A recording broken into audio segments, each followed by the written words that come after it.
Twitter? Looks like we are live on Twitter. Welcome to Gamcast for Thursday evening. Tonight we're here to talk about Merrick Garland's recent pronouncements out there. He's out there interfering in the election. We're going to tell you why he's doing that. A little bit of good news out there for President Trump if you're somebody that wants to see him win the election. So without further ado, Merrick Garland has been busy the last couple of days. 2 days ago, he announced that he was going to go after people that were threatening election workers. Take a listen.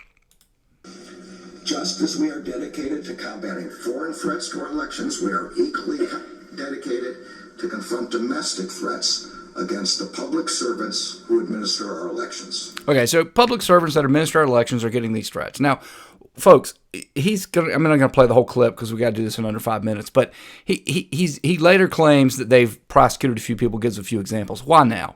Why within 60 days of the election? Well, I'm going to tell you why in a minute. It has to do with Kamala's cratering campaign. She is going down like a rock. It's terrible. And so Garland's got to come out with this stuff now. I think they were going to wait until October to do this kind of thing, but he's kind of got to come early because she's doing so badly. So the other thing that's going on behind this is going to be used as an excuse so that if you want to monitor things, they're going to say, oh, we can't let you monitor because it's a threat against coworkers. But the worst thing that he did, and he announced this yesterday, right, was that he has come out and he claims that Russia, again, is interfering around elections. This one, I'm going to let you listen to a lot of this because I'm going to break it down for you legally, right, because you need to understand the law on this. This is a ridiculous hoax. It's complete nonsense legally. But take a listen to the Attorney General of the United States, flanked, by the way, with a Republican, supposedly, FBI director who's all in with this. It's complete nonsense, but anyway, here it goes. A broader effort to protect our elections from unlawful interference of any kind. See, Russia's interfering, and they got to protect. Now, I want you to listen to the claim that's being made here. First, this morning we unsealed an indictment in the Southern District of New York of Konstantin Kalashnikov and Elena Afanasieva, two Russian-based employees of RT, a Russian state-controlled media outlet. They are charged with conspiring to commit money laundering and to violate the Foreign Agents Registration Act. The Foreign Agents Registration Act. There you go right there, folks. That's what you need to know. There's a lot of things you need to know. I'm a great American male. I'm a trained lawyer. I've been practicing law for 30 years. I know this area. The Southern District of New York is also a tell. That's where they send all these politically charged cases, very politically charged, what's going on there. So here's this. Until Mike Flynn was charged after 2016, there had been only 6 people charged in 50 years under this Foreign Registration Act. It's complete chaos. First off, it's completely unconstitutional. You absolutely have a right to advocate. If it ever comes under scrutiny, the Supreme Court will strike it down.